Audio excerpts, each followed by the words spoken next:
There is a truth so simple, so quietly powerful, that most people walk right past it their entire lives. They search for it in books, in teachers, in methods, in techniques. They try harder, they pray longer, they wait, and still something feels missing.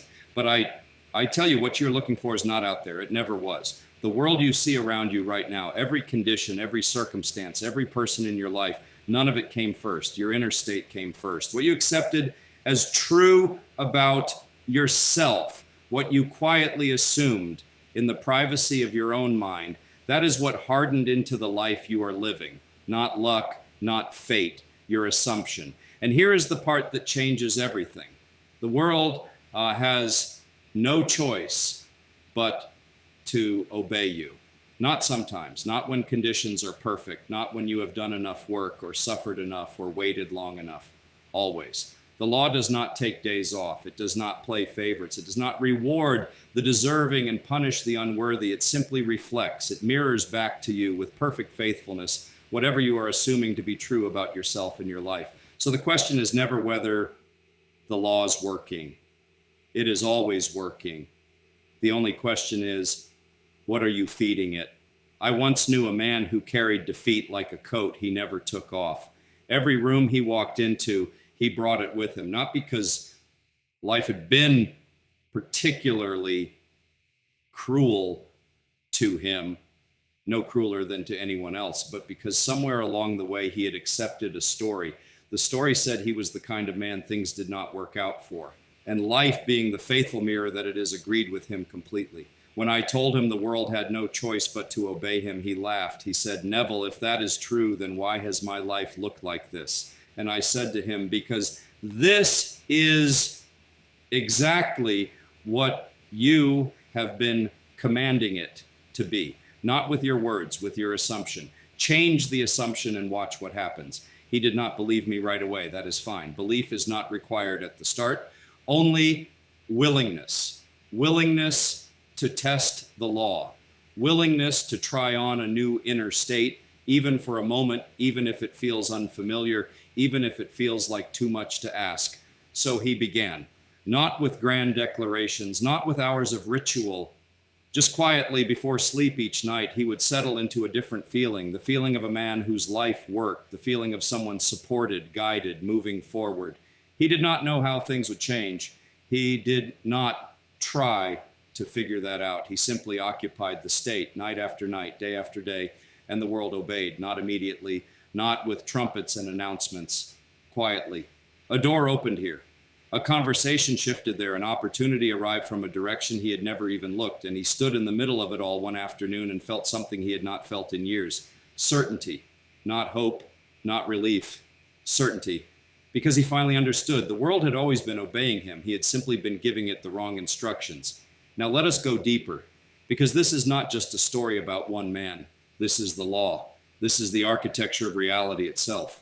Your imagination is not a tool you pick up and put down. It is not something you use during meditation and then forget about. It is always on. It is always creating. Right now, in this very moment, whatever you are assuming to be true is going out from you like a signal, and the world is organizing itself around that signal. The outer world is not the cause. It is the effect, always, without exception.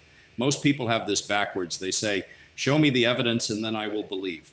Show me the money and then I will feel abundant. Show me the love and then I will feel loved. Show me the open door and then I will feel confident. But that is asking the mirror to move first. And the mirror never moves first. The mirror only reflects. You must turn away from the mirror. You must go within. You must dare to assume the thing is already true before a single piece of outer evidence confirms it.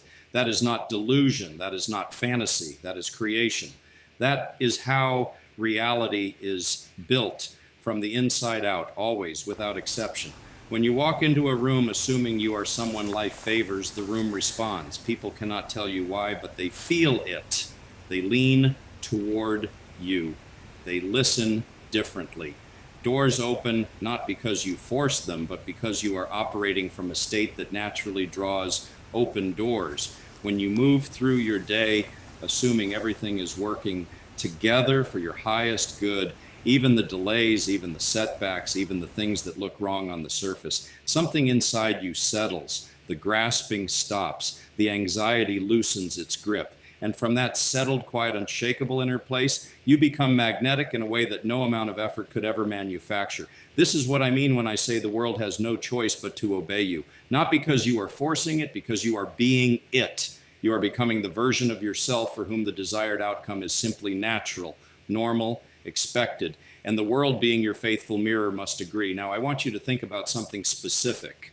Think about the version of you who already has what you desire, not the version still waiting, still hoping, still working toward it, the version who already has it. How do they carry themselves? What is the quality of their thinking? When something unexpected happens, how do they interpret it? Do they panic? Do they spiral? Or do they smile quietly and think, this too is part of it working out? That version of you exists, not in some distant future. Right now, all states exist simultaneously. The state of lack and the state of abundance both exist right now. The state of rejection and the state of love both exist right now. You are not creating a new state. You are selecting one. You're choosing which version of the infinite possibilities available to you becomes your lived experience, and you make that selection through assumption, through feeling, through the inner atmosphere you choose to inhabit. So choose deliberately. Choose with full awareness of what you are doing. When you wake in the morning, before the world speaks to you, before you check your phone, before the noise begins, for just a moment, step into the state of the one who already has it. Feel what that feels like. Let it settle into your body. Let it become the lens through which you meet the day. It does not require hours. It does not require perfection. A few sincere moments of truly inhabiting the fulfilled state are worth more than hours of wishful thinking, because what you are doing is not thinking about the desire. You are thinking from it. You are operating as the person for whom it's already real. There is a difference, and that difference is everything. A changed assumption meeting a faithful law, and the law is always faithful. It never fails. It never delays out of spite or withholds out of judgment. If the manifestation has not appeared yet, it simply means the inner state has not yet fully committed. There's still some part of the mind holding the old assumption, still watching for evidence before believing, still hedging. When you fully commit, when the assumption becomes your dominant inner atmosphere, not just a thought you visit occasionally, but the steady quiet knowing you carry through your days. The outer world cannot hold out. It must yield. It must rearrange. It has no other option because it has no independent existence apart from your consciousness. You're not a passenger in your life. You are the author. You have always been the author. The only difference now is that you are writing consciously. You are choosing your inner state on purpose. You are selecting the assumption that serves you rather than accepting by default whatever the outer world suggests. This is your power, not power over others, not power to control events from the outside. The only power that matters and the only power that is real, the power to choose your inner state and persist in it until the outer must conform. So tonight, before you sleep, do something simple. Close your eyes, let the body relax, let the mind grow still. And in that stillness, feel what it would feel like if the world was completely on your side. If everything you touched moved in your favor. If every step you took was guided and supported and leading somewhere good.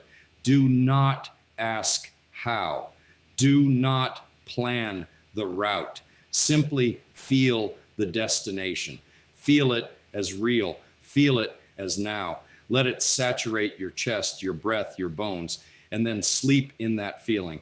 Carry it under. Let it be the last impression on your consciousness before the deep rest takes you. Because what you sleep in, you wake into. What you feel deeply and persistently becomes the pattern your world must follow. Not because you have convinced the universe of anything, because you have convinced yourself.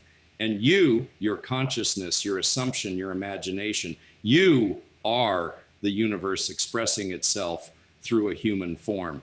The world has no choice but to obey you. It never did. It never will. It simply mirrors. It simply reflects. It simply agrees with whatever you have decided is true about yourself and your life.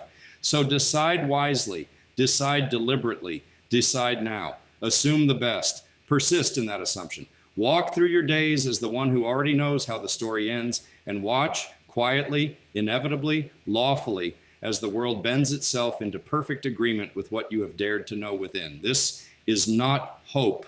This is not theory. This is the law. And the law has never failed a single soul who truly understood it and applied it. You understand it now. Apply it.